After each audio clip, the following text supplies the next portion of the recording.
Buenos días, hermanos. ¿Cómo estáis?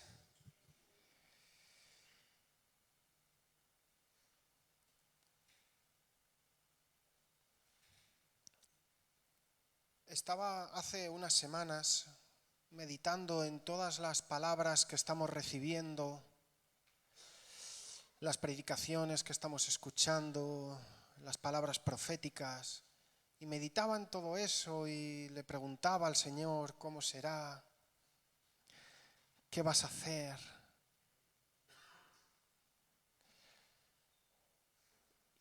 Y me alegraba porque,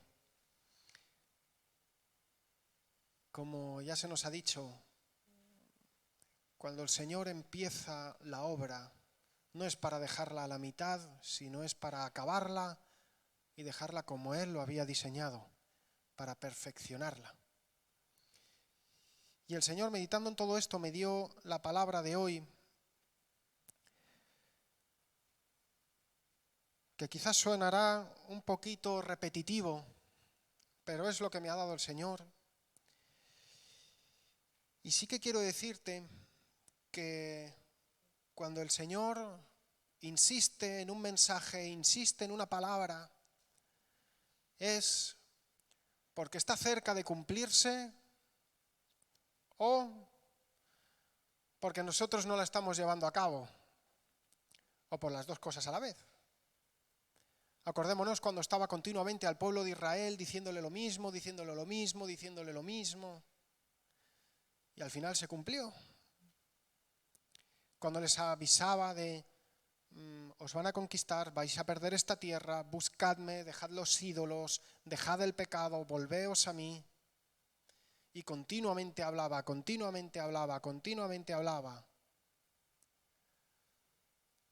¿Y qué acabó pasando? ¿Qué ocurrió?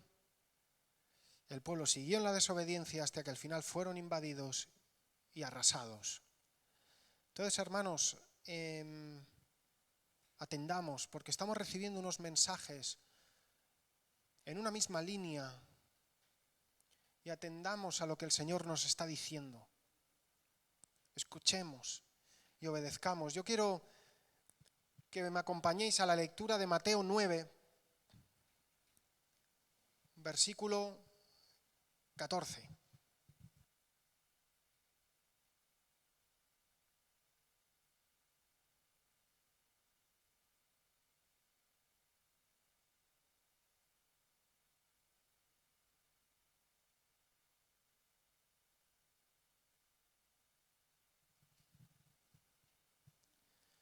Mateo capítulo 9, versículo 14. Dice así: Entonces vinieron a él, a Jesús, los discípulos de Juan el Bautista, diciendo: ¿por qué nosotros y los fariseos ayunamos muchas veces y tus discípulos no ayunan? Jesús les dijo: ¿acaso pueden los que están de bodas tener luto entre tanto que el esposo está con ellos? Pero vendrán días cuando el esposo les será quitado y entonces ayunarán. Nadie pone remiendo de paño nuevo en vestido viejo, porque tal remiendo tira del vestido y se hace peor la rotura. Ni echan vino nuevo en odres viejos. De otra manera los odres se rompen y el vino se derrama y los odres se pierden. Pero echan el vino nuevo en odres nuevos y lo uno y lo otro se conservan juntamente. Entonces vinieron a él los discípulos de Juan. Este texto también lo encontramos en Marcos 2, en Lucas 5, y en los otros pasajes dice que fueron juntamente los fariseos y los discípulos de Juan, juntamente a hacerles a Jesús la misma pregunta: ¿por qué tus discípulos no ayunan y nosotros sí? Ahora, piensa un poquito esto. Los discípulos de Juan el Bautista y los fariseos. ¿Quién fue Juan el Bautista? Fue el predicador en el desierto que anunció, el que abrió camino a Jesús, el que predicó del arrepentimiento. le preparó el camino a Jesús. O sea, podríamos decir que estaba en el mismo equipo con Jesús. Además, por la interpretación literal de la Biblia, Juan el Bautista y Jesús eran primos. Hay algunos teólogos que dicen que la palabra exacta en el original no se refiere a primo, pero bueno, vamos a dejarlo ahí. Eran familiares, ¿vale? Eran primos, vamos a dejarlo aquí. O sea, imaginaos. ¿Y quiénes eran los fariseos? Dentro del judaísmo, considerados hoy en día como una secta, eran el ala más dura del judaísmo, interpretación literal de la ley, celosos en guardar la ley, celosos en imponer la ley, pero ellos la vivían a la ligera.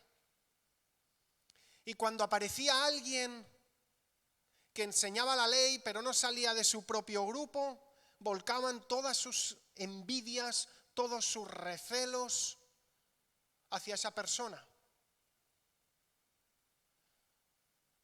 Entonces tenemos por un lado unos amigos de Jesús que vendrían a ser los discípulos de Juan el Bautista y enemigos de Jesús que eran los fariseos. Y vienen con la misma pregunta y no nos engañemos, no era una pregunta bien intencionada. ¿Por qué nosotros sí y tú y tus discípulos no? Y leyendo sobre este pasaje, buscando información, me encontré con este comentario, que lo he copiado literalmente, me gustaría que lo escucharais con atención. Porque yo pensaba, ¿cómo puede ser que dos partes tan contrarias entre sí se aliaran para soltar la misma acusación contra los discípulos de Jesús, que en verdad era una acusación para el mismo Jesús? Fijaos el comentario, No es cosa nueva que los malos se asocien a los buenos para engañarlos y salirse con la suya, porque cuando los hijos de Dios ponen de manifiesto sus diferencias y no las arreglan, los hijos del diablo se aprovechan de ello para sembrar grandes discordias.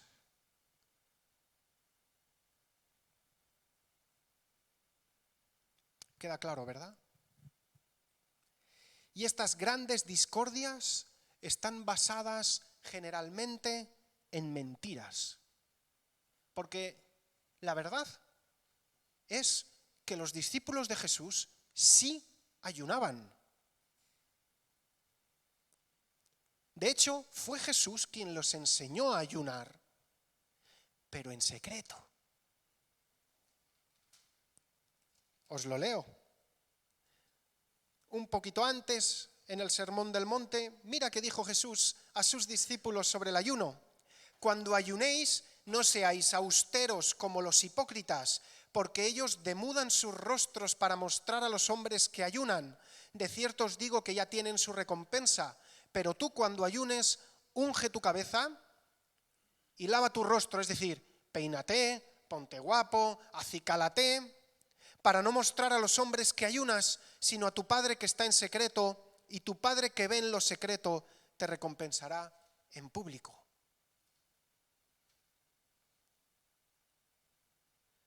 ¿Qué pasaba entonces con los discípulos de Juan el Bautista? Ya sabemos de sobra lo que pasaba con los fariseos. Buscaban encontrarle el defecto a Jesús, hacerlo tropezar para tener el argumento de acusarle. Ya sabemos de qué iba el tema de los fariseos. Pero ¿y los discípulos de Juan? ¿Cómo pudieron soltar la misma acusación hacia Jesús que los fariseos? ¿Qué pasaba con ellos?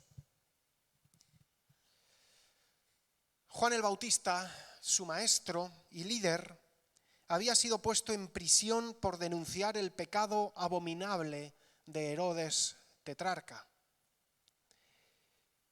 Juan el Bautista denunció a Herodes que estaba acostándose con su cuñada.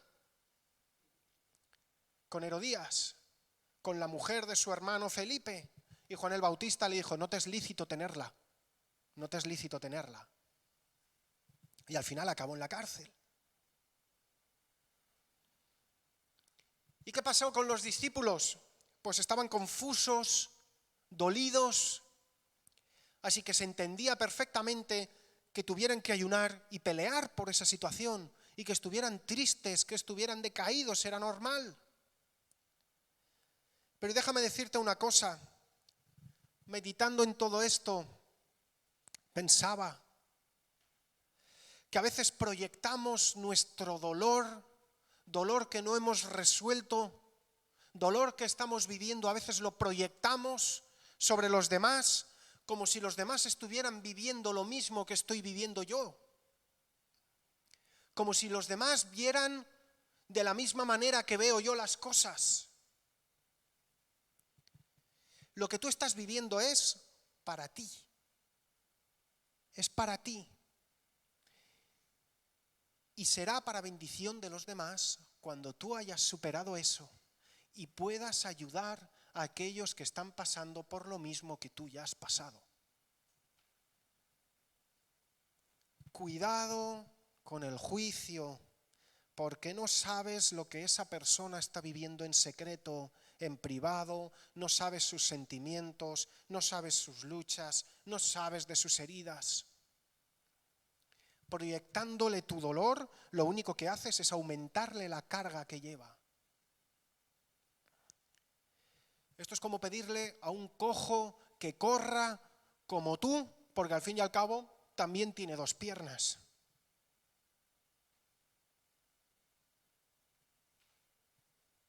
El juicio destruye las relaciones y levanta muros, fortalezas en el corazón y heridas profundas. Difícilmente después de todo eso pueden volver las cosas al punto inicial. Pero sabéis, la Biblia nos da la receta.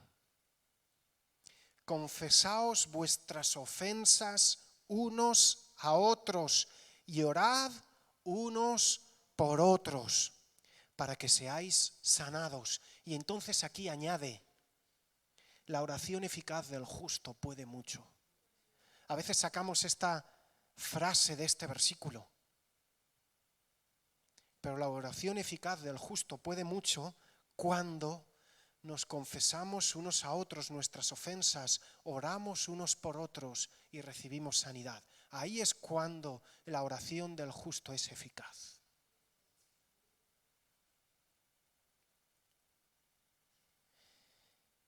Si no nos confesamos las ofensas, si no nos pedimos perdón, nunca jamás habrá sanidad. ¿Cuántas personas arrastrando heridas emocionales durante tantos años,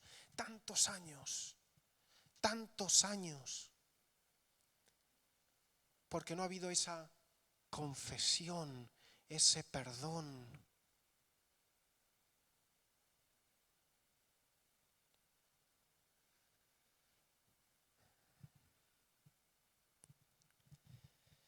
Bien, ¿y cómo reaccionó Jesús? Vinieron los discípulos de Juan, vinieron los fariseos y soltaron esa acusación. ¿Cómo reaccionó Jesús? Defendió a sus discípulos. Los defendió.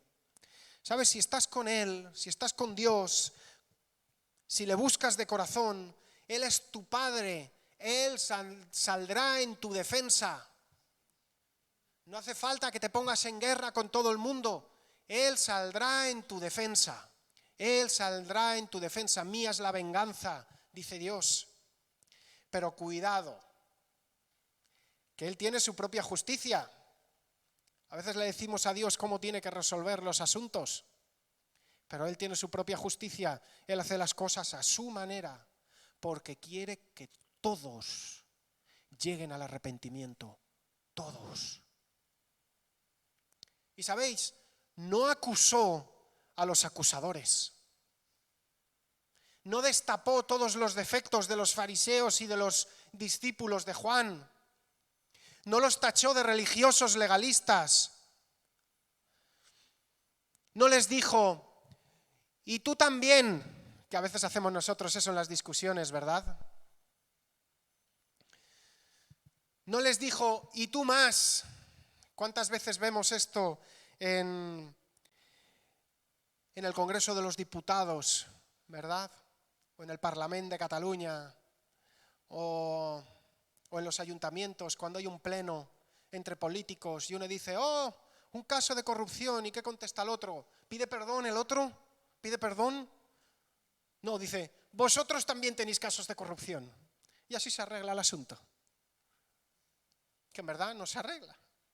A veces en nuestras discusiones, y estos, aquí los matrimonios van a poder entenderlo muy bien, cuando hay esa discusión en el matrimonio, esto que has hecho no me ha gustado, y quizá tú contestas, pues tú lo que hiciste tampoco me gustó.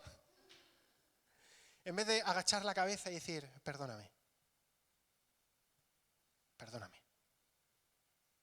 Jesús no contestó, ¿y vosotros qué tenéis que acusar a mis discípulos? ¿Qué tenéis que acusarme a mí? Mirad primero cómo estáis. No contestó así. Únicamente lo que hizo fue describir la situación de sus propios discípulos, comparándola a una boda, a una fiesta. Vino a decir a los discípulos de Juan el Bautista, sí, vuestro maestro está en prisión, lo sé. Es mi primo amado. Por eso debéis lamentaros y ayunar, ese es vuestro tiempo, ese es vuestro proceso. Os entiendo perfectamente, por eso no os acuso. Pero mis discípulos están en otra situación, ellos están en otro proceso, están conmigo, están de fiesta. Pero también dijo una cosa, vendrán días cuando el esposo les será quitado y entonces ayunarán.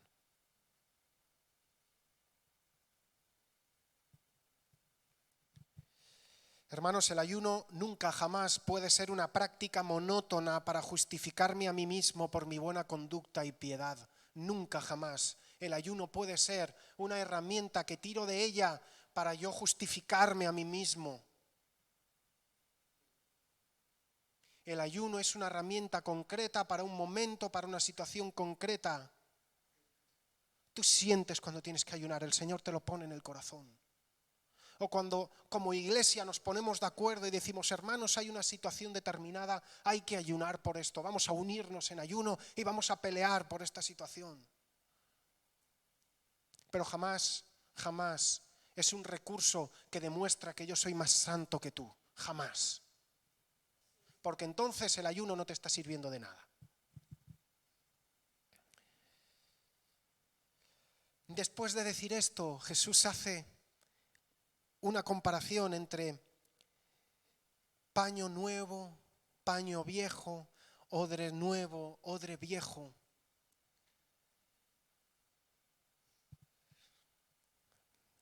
Y como estas comparaciones en el siglo XXI no los acabamos de entender, porque son de hace 2000 años, antes lo entendían mucho mejor, hay que explicarlo. Cuando se rompía una tela, antes un vestido, la gente no lo tiraba a la basura y se iba al Zara a comprarse otro. La gente arreglaba las cosas.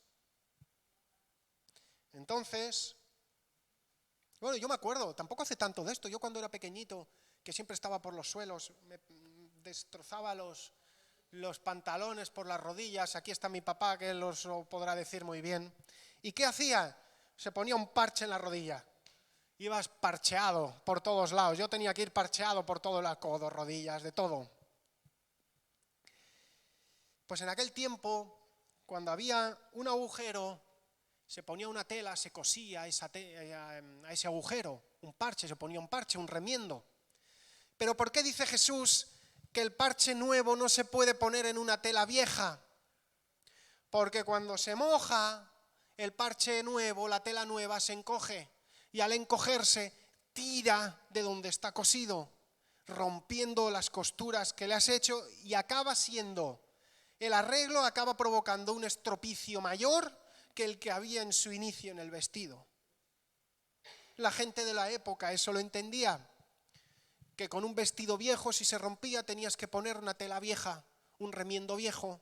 Si el vestido era nuevo, tenías que poner un trozo de tela nuevo, lo nuevo con lo nuevo y lo viejo con lo viejo. Y con los odres, dice, es lo mismo. ¿Qué era un odre? Un odre era un recipiente hecho de cuero, generalmente era la piel de la cabra, la piel entera, el cuerpo entero de la cabra, se cosía por todos lados y se dejaba una abertura por la parte de arriba. Y ahí generalmente se vertía aceite o se vertía vino. ¿Y qué pasa con el cuero? Vosotros sabéis que con el paso del tiempo el cuero va perdiendo flexibilidad y se endurece un poco. Si se le vierte vino nuevo, con la fermentación del vino nuevo, el cuero viejo se resquebraja, se rompe. Y entonces el vino se echa a perder. Entonces, al odre viejo había que echarle el vino viejo. Y al odre nuevo había que echarle el vino nuevo. Lo que estaba haciendo Jesús era acomodar las cosas. Quizá si Jesús hubiera venido del siglo XXI hubiera dicho: el móvil nuevo va con una carcasa nueva, no le pongas a un móvil nuevo una carcasa vieja, no se va a ver nuevo el móvil. O quizá hubiera dicho: al coche ponle unos neumáticos, al coche nuevo ponle unos neumáticos nuevos, no le pongas unos neumáticos viejos. Quizá nos hubiera hecho alguna comparación así para que la entendiéramos nosotros. Lo que venía a decir Jesús es que lo viejo no casa con lo nuevo. O vives lo viejo o vives lo nuevo. Jesús venía a traer el nuevo pacto, venía a traer una relación con Dios restaurada por el perdón de pecados. O vives en el pasado o vives en el presente proyectándote hacia lo que está por venir. Pero no puedes vivir en una mezcla. Porque al final se romperá el vestido. Al final se resquebrajará el odre. Y pensando en todo esto, me vino a la mente un personaje muy famoso, un tal Bartimeo, que tenemos su historia en Marcos 10. Marcos 10, versículo 46.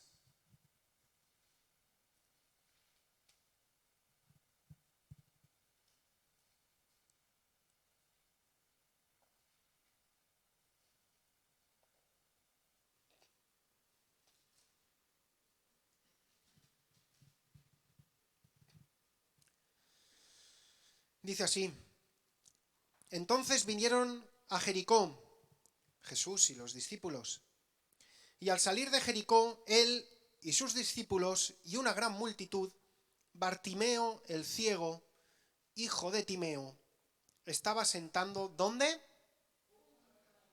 Estaba sentado junto al camino. ¿Y qué hacía? Mendigando. Y oyendo que era Jesús Nazareno, comenzó a dar voces y a decir: Jesús, hijo de David, ten misericordia de mí. Y muchos le reprendían para que callase, pero él clamaba mucho más: Hijo de David, ten misericordia de mí.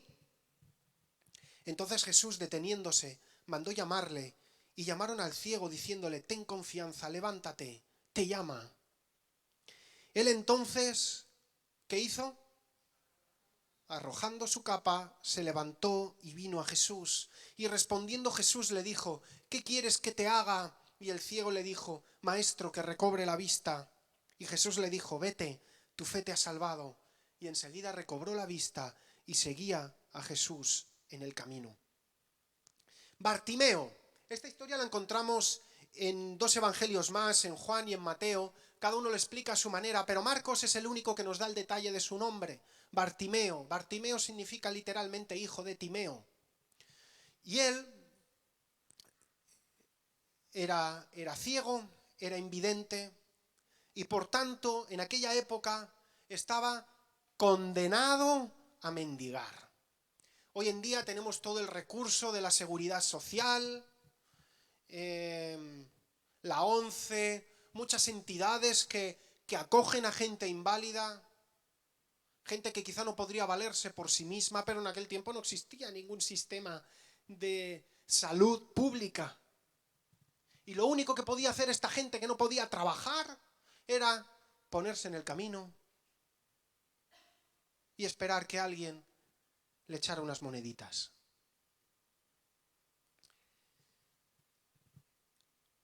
Bartimeo estaba excluido de toda esperanza, de toda posibilidad de progresión, de avanzar.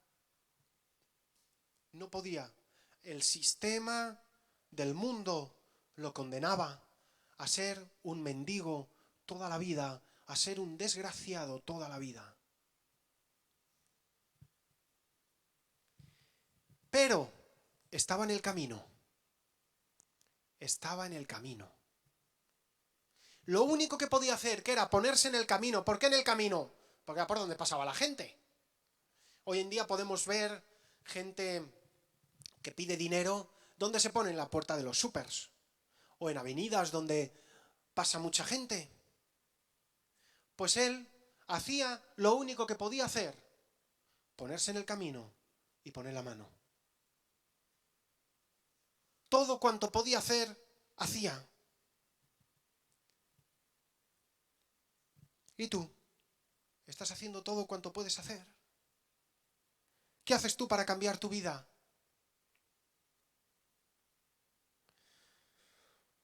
¿Qué haces para parecerte cada día más a Dios? ¿Le estás buscando? ¿Te congregas todo lo que puedes? ¿Estás dando el diezmo?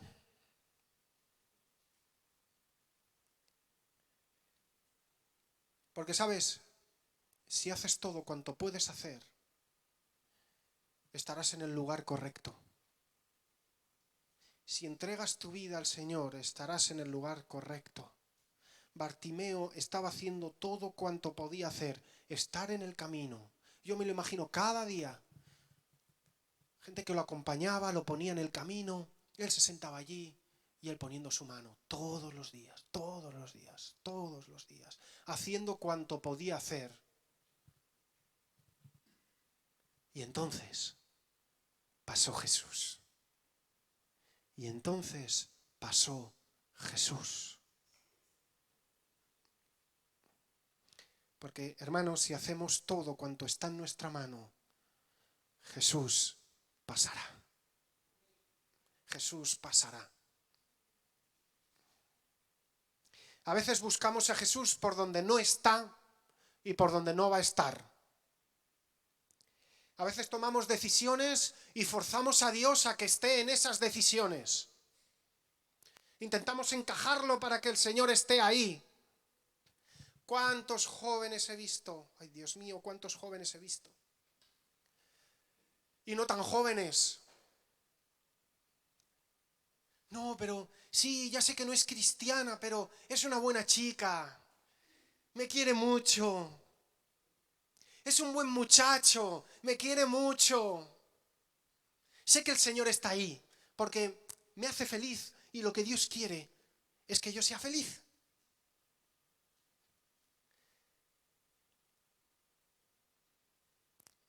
Y como llamamos las cosas que no son como si fueran, y empezamos a hacer una mezcla rara cuando la Biblia ya deja muy claras las cosas.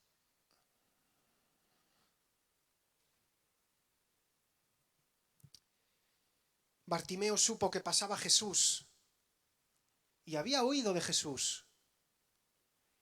No lo había visto nunca, era ciego, pero había oído lo que hacía Jesús. ¿Y cómo es que había oído? Porque estaba en el camino, por donde pasaba la gente, y escuchaba. Y escuchaba. Hermanos, el domingo pasado se nos predicó sobre los tiempos en el desierto. Os aseguro que la vida de Bartimeo, hasta encontrarse con Jesús, fue un auténtico desierto. Pero el desierto, como se nos predicó, es un proceso. Escucha, escucha en el desierto, escucha. Aprovecha ese proceso. porque el día de mañana todo lo que has vivido en el desierto, todo lo que el Señor te ha curtido, va a salir a la luz. Ahí salió a la luz, ahí le sirvió a Bartimeo su tiempo en el camino mendigando. Había escuchado de Jesús, había escuchado de Jesús. Sabía lo que él hacía, sabía que había sanado a gente. Y entonces dijo, ahí está, este es mi momento. Y le empezó a llamar. Este es mi momento y le empezó a llamar.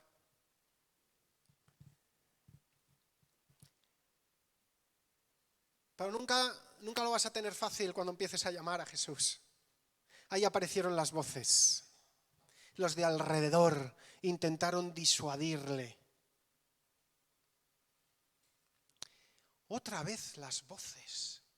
Otra vez voces acusatorias como las que le vinieron a Jesús. ¿Por qué no ayunan tus discípulos? Otra vez las voces disparando dardos de fuego. ¿Por qué molestas? Eres un estorbo para la obra de Dios. Deja que Jesús siga su camino. Tiene cosas que hacer. No te va a hacer caso, eres un mendigo.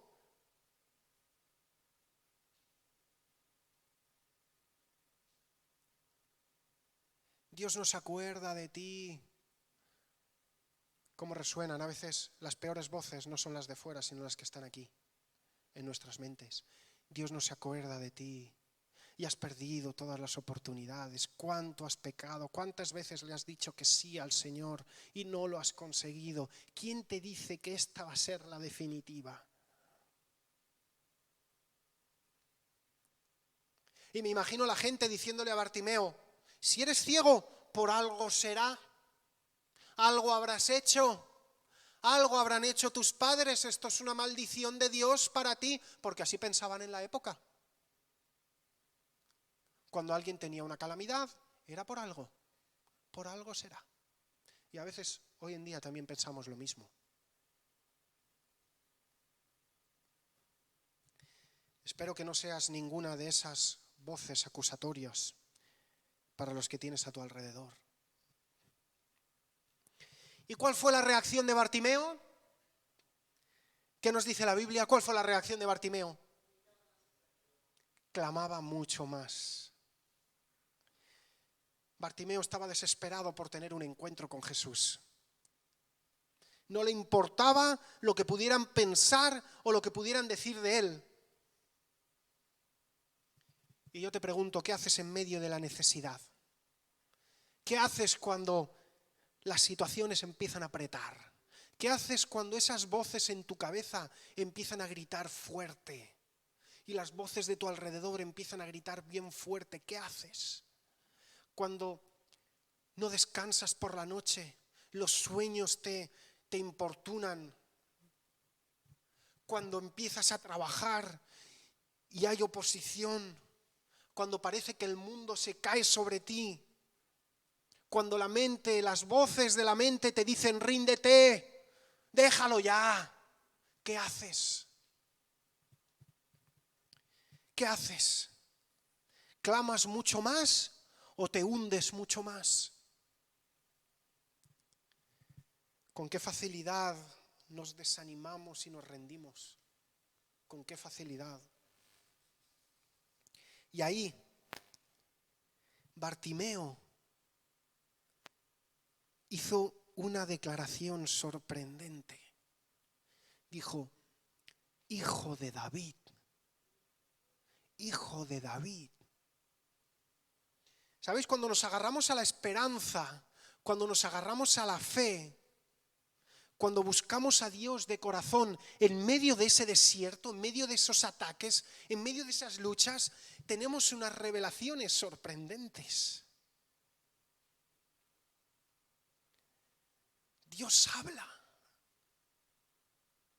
Aún sin que nos demos cuenta, porque lo que estaba haciendo Bartimeo diciendo Hijo de David era profético, era una profecía, fue una declaración mesiánica. Estaba diciendo, con decir Hijo de David, le estaba diciendo públicamente, tú eres el Mesías, del linaje de David, al que estamos esperando. Eres tú. Y sabéis, fue la primera vez que se hizo esta declaración en público. Y la hizo Bartimeo, un excluido de la sociedad, un marginado, un apartado, alguien sin esperanza. Hizo esta declaración por primera vez. Y es que Dios elige lo que los hombres suelen despreciar. Y tú que te desprecias a ti mismo porque te ves poco, Dios te elige a ti precisamente. Mirad, hermanos, vuestra vocación, que no sois muchos sabios según la carne, ni muchos poderosos, ni muchos nobles, sino que lo necio del mundo escogió Dios para avergonzar a los sabios, y lo débil del mundo escogió Dios para avergonzar a lo fuerte. Y lo vil del mundo y lo menospreciado escogió Dios, y lo que no es, para deshacer lo que es, a fin de que nadie se jacte en su presencia. Esto está en 1 Corintios 1, versículo 26 al 29. Bien, Bartimeo eleva su voz por encima de las otras voces.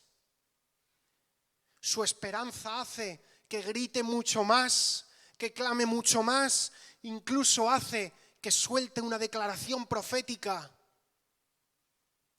Hermano, grita mucho más cuando esas voces estén gritando en tu cabeza. Grita mucho más, grita mucho más, grita mucho más. Toma la palabra y grita mucho más en tu mente, que los versículos resuenen en tu mente mucho más que todas esas voces. ¿Y entonces qué pasó? Jesús se detuvo. Gloria a Dios. Gloria a Dios. Jesús se detuvo y lo mandó llamar. ¿Y sabéis? Esas voces que lo estaban acusando y que lo estaban disuadiendo para que clamara, ahora se convierten en voces que lo animan.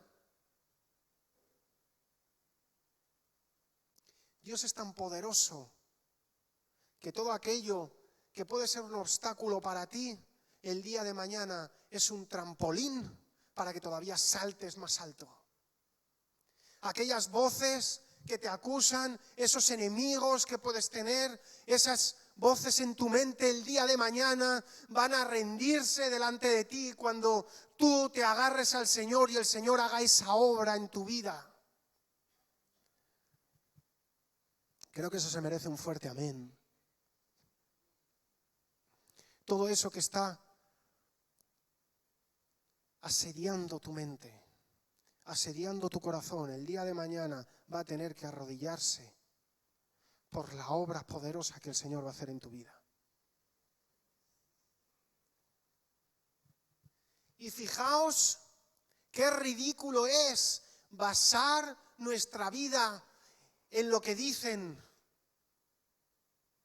en lo que pueden llegar a pensar de nosotros.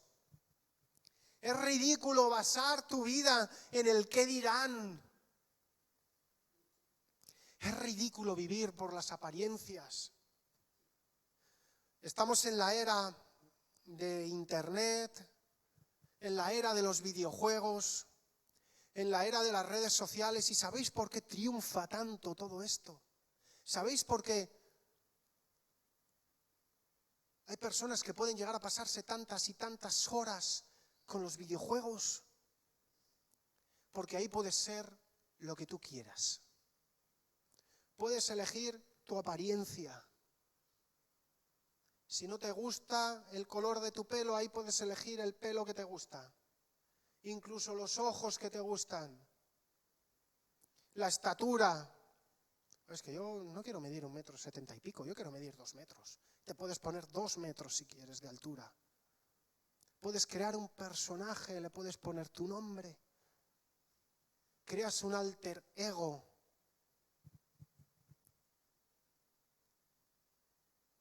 puedes ser lo que quieras. Y empieza la partida.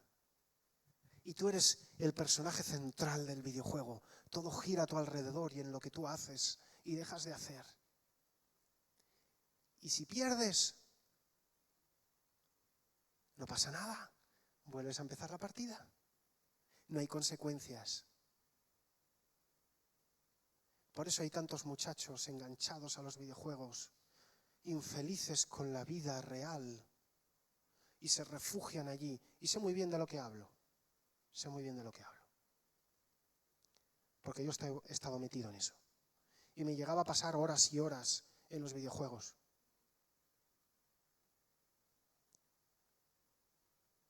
Hasta que entendí por qué. Y el Señor vino y tocó mi vida.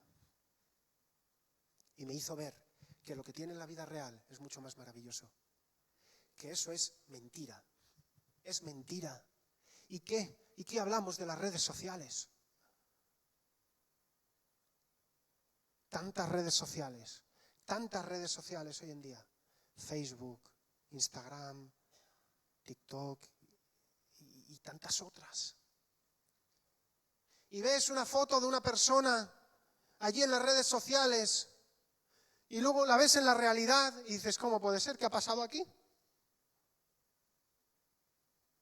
Puedes tener la apariencia que quieras, un montón de filtros, se te borran los granitos, las imperfecciones.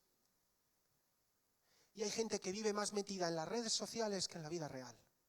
Una esclavitud absoluta, una esclavitud absoluta.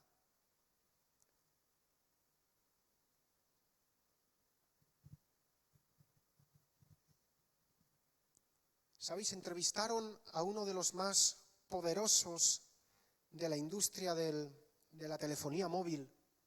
No sé si fue el segundo de Apple, uno de estos, un pez muy gordo, creador de redes sociales. Y él dijo, yo a mi hijo le tengo prohibido, ni le voy a comprar un teléfono móvil. Hasta que tenga 18 años, mientras viva conmigo no va a tener un teléfono móvil. Y dijeron, pero ¿cómo puede ser? Oye, tú eres uno de los impulsores de todo este mundo. Tú vives de esto, eres multimillonario gracias a esto, y ahora no se lo vas a dar a tu hijo. Digo, precisamente porque sé lo que hay, no se lo voy a dar a mi hijo. Esto está creado para esclavizar, no se lo voy a dar a mi hijo. ¡Wow! ¡Wow! No bases tu vida en esas voces, es una mentira. No bases tu vida en las apariencias, es una mentira. Y vas a convertirte en esclavo si guías tu vida por todo eso. Bartimeo, ¿qué hizo cuando le llamó Jesús? ¿Qué hizo? Cuando Jesús le dijo, ven, y las voces ahora le pasan a animar. ¿Qué hizo Bartimeo? Hay un detalle que solo le dice Marcos, por eso he querido leer Marcos. Dice, arrojó su capa. Arrojó su capa. Arrojó su identidad. Se despoja de lo que había marcado su vida. Se despoja de lo que era, de su pasado, de lo viejo, y lo envía al suelo. Por mucho que venga algo nuevo en nuestras vidas, muchas veces no hay una transformación en nosotros porque seguimos siendo los mismos. Seguimos siendo los mismos, seguimos escuchando las mismas voces, seguimos haciendo caso a lo mismo, seguimos viviendo de la misma manera. Y por mucho que el Señor traiga algo nuevo, nosotros seguimos viviendo en lo viejo.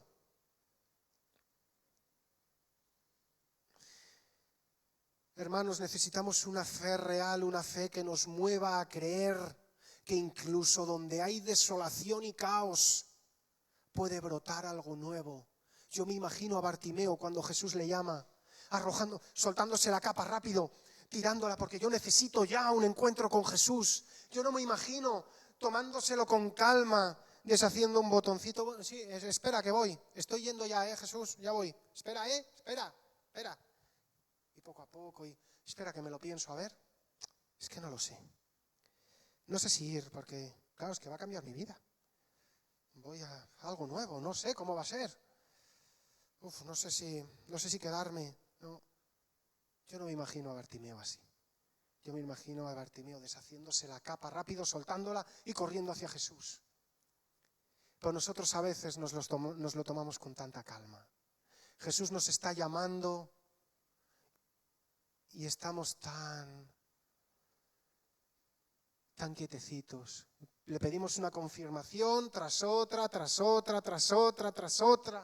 Y el Señor dice, pero si te estoy llamando desde hace rato, si llevo tiempo diciéndolo, ¿cuántas palabras necesitas escuchar de lo mismo?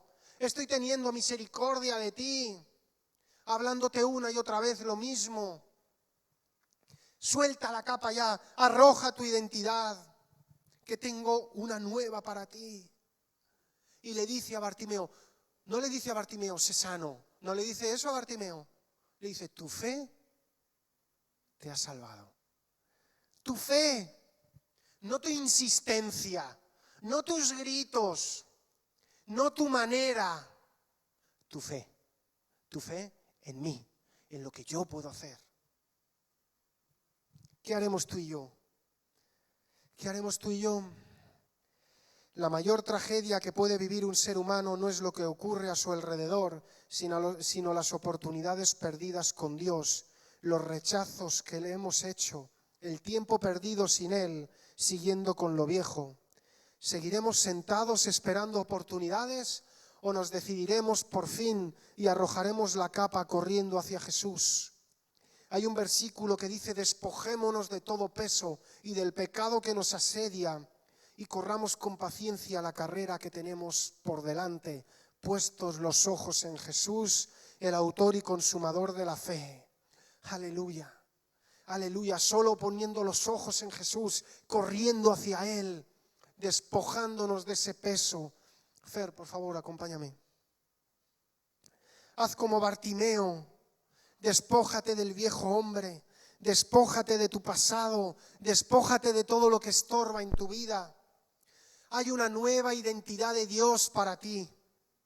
Hay una nueva identidad de Dios para ti. Y todo para la gloria de Dios. En el mismo relato de Bartimeo que nos explica Lucas, acaba el relato diciendo, y luego vio, Bartimeo fue sanado y seguía a Jesús, glorificando a Dios. Y todo el pueblo, cuando vio aquello, dio alabanzas a Dios.